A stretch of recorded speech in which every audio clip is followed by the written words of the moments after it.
अलिफ लैला। किस्सा दूसरे बूढ़े का जिसके पास दो काले कुत्ते थे। दूसरे बूढ़े ने कहा, हे दैत्यराज, ये दोनों काले कुत्ते मेरे सगे भाई हैं। हमारे पिता ने मरते समय हम तीनों भाइयों को 3,000 अशर्फियां दी थी।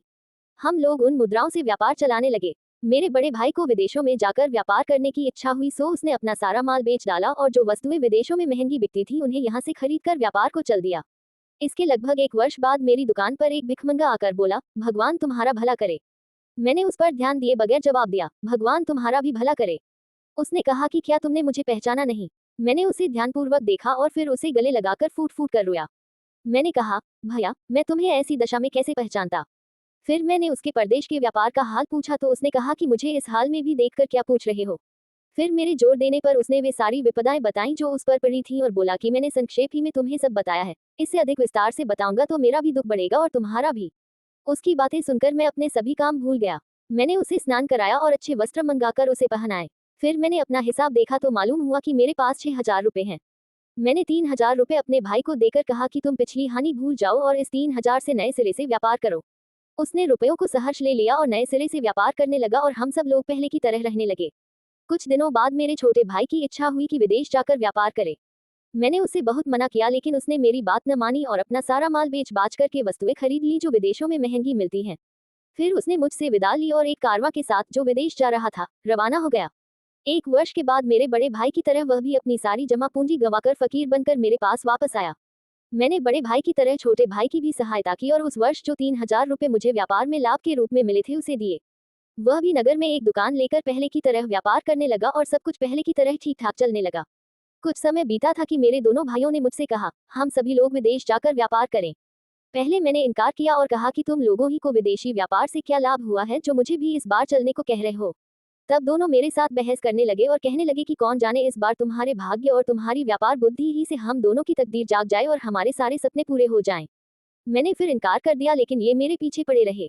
यहाँ तक कि इसी बहस में 5 वर्ष बीत गए और इस अवधि में उन्होंने मेरी जान खा डाली। तंग आकर मैंने उसकी बात मान ली। मैंने व्यापार के लिए आवश्यक वस्तुएं मोल ले ली। उसी समय मुझे ज्ञात हुआ कि मेरे भाइयों ने मेरा दिया हुआ धन खर्च कर डाला है और उनके पास कुछ नहीं बचा। मैंने इस पर भी उनसे कुछ नहीं कहा। उस समय मेरे पास 12,000 रुपए थे। उसमें से आधा धन मैंने दोनों को दे दिया और कहा कि भाइयों, बुद्धिमानी और दूरदर्शिता इसी में है कि हम अपना आधा धन व्यापार में लगाएं और आधा अपने घर में छोड़ जाएं। अगर तुम दोनों की तरह इस बार भी हम सबको व्यापार में घाटा हो तो उस समय घर में रखा हुआ धन काम आएगा और हम लोग उसे व्यापार में लगाकर अपना काम चलाएंगे। चुनांचे मैंने उन्हें 3-3 हजार रुपए दिए और इतनी ही राशि अपने लिए रखी और बाकी 3,000 रुपए अपने घर में एक गहरा गड्ढा खोदकर उसमें दबा दिया। फिर हमने व्यापार की वस्तुएं खरीदी और जहाज पर सवार होकर एक अन्य देश को निकल गए। 1 महीने बाद हम कुशलतापूर्वक एक नगर में पहुंचे और व्यापार आरंभ किया। हमें व्यापार में बहुत लाभ हुआ। फिर हमने उस देश की बहुत सी अच्छी वस्तुएं अपने देश में बेचने के मंतव्य से मोल ली। जब हम उस स्थान पर लेन देन कर चुके और जहाज पर वापस आने के लिए तैयार हुए तो एक अत्यंत सुंदर स्त्री फटे पुराने कपड़े पहने हुए मेरे सामने आई। उसने जमीन पर गिरकर मुझे सलाम किया, मेरा हाथ चूमा और मुझसे निवेदन किया कि मेरे साथ विवाह कर लो। मैंने इस बात को उचित न समझा और इनकार कर दिया, लेकिन वह गिड़गिड़ाती और मिन्नतें करती रही। अंत में मुझे उसकी निर्धनता पर दया आ गई और मैंने उसकी प्रार्थना स्वीकार करके उसके साथ विधिवत विवाह कर लिया और उसे अपने साथ जहाज पर चढ़ा लिया। मैंने रास्ते में देखा कि वह केवल सुंदरी ही नहीं, अत्यंत बुद्धिमती भी है। इस कारण मैं उससे बहुत प्रेम करने लगा।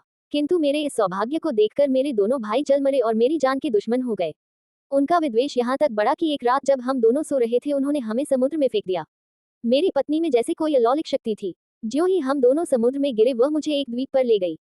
जब प्रभात हुआ तो उसने मुझे बताया कि मेरे कारण ही तुम्हारी जान बची है। मैं वास्तव में परी हम जब तुम जहाज पर चढ़ने के लिए तैयार हो रहे थे तो मैं तुम्हारे यौवन और सौंदर्य को देखकर तुम पर मोहित हो गई थी और तुम्हारे साथ प्रणय सूत्र में बंधना चाहती थी। मैं तुम्हारी सहृदयता की परीक्षा भी लेना चाहती थी, इसलिए मैं फटे पुराने कपड़े पहनकर भिखारिनियों की भांति तुम्हारे सामने आई। मुझे इस बात की बड़ी प्रसन्नता हुई कि तुमने मेरी इच्छा पूरी की। तुमने मेरे साथ जो उपकार किया है उससे मैं उईन होना चाहती हूँ, किंतु मैं तुम्हारे भाइयों पर अत्यंत कुपित हूँ और उन्हें जीता न छोड़ूंगी।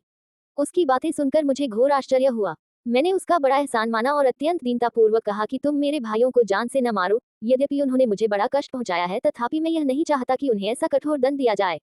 मैं जितना ही अपने भाइयों की सिफारिश करता था उतना ही परी का क्रोध उन पर बढ़ता जाता था। वह कहने लगी कि मैं यहाँ से उड़कर जाऊंगी और उन दुष्टों समेत उनके जहाज को डुबो दूंगी। मैंने फिर उसकी खुशामद की और उसे परमेश्वर की सौगंध देकर कहा कि तुम उन्हें इतना कड़ा दंड न देना। सज्जनों का काम यही है कि वे बुराई के बदले भलाई करें। तुम अपने क्रोध को ठंडा करो और यदि तुम उन्हें दंड ही देना चाहो तो मृत्यु दंड के अतिरिक्त जो दंड चाहो दे दो। मैं उसे इस तरह समझा बुझा और मना रहा था कि उसने एक क्षण में मुझे उड़ाकर मेरे मकान की छत पर पहुंचा दिया और स्वयं अंतर्ध्यान हो गई। मैं छत से उतरकर घर के अंदर आया। फिर मैंने गड़े से अपने दबाए हुए 3,000 रुपए निकाले और दुकान में जाकर फिर कारोबार करने लगा। जब मैं दुकान से घर को वापस आया तो मुझे ये देखकर आश्चर्य हुआ कि मकान के अंदर 2 काले कुत्ते मौजूद हैं। मुझे देखकर वे दुम हिलाते हुए मेरे पास आए और मेरे पांवों पर सर रख कर लौटने लगे। उसी समय वह परी मेरे घर में आई और मुझसे बोली कि इन कुत्तों को देखकर घबराना नहीं, ये तुम्हारे दोनों भाई हैं। ये सुनकर मेरा तो खून ही सूख गया। मैंने दुखी होकर परी से पूछा कि ये कुत्ते कैसे बन गए। उसने कहा, मेरी एक बहन है जिसने मेरे कहने पर तुम्हारे जहाज को माल असबाब समेत डुबो दिया और तुम्हारे भाइयों को 10 वर्ष के लिए कुत्ता बना दिया। ये कहकर परी अंतर्ध्यान हो गई। जब 10 वर्ष व्यतीत हो गए तो मैं अपने भाइयों को साथ लेकर इधर आ निकला और इस व्यापारी तथा इस हिरनी वाले वृद्ध को देखकर यहाँ रुक गया। यही मेरी कहानी है। हे दैत्यराज, आपको ये कहानी अद्भुत लगी या नहीं? दैत्य ने कहा, वास्तव में तेरी आपबीती बड़ी अद्भुत है। मैंने व्यापारी के अपराध का दूसरा तिहाई भाग भी माफ कर दिया। इस पर तीसरे बूढ़े ने इन दोनों की तरह दैत्य से कहा कि अब मैं भी अपना वृतांत आपसे कह रहा हूँ। यदि आप इसे भी अद्भुत पाएं तो कृपया व्यापारी के अपराध का बाकी तिहाई भाग भी क्षमा कर दें।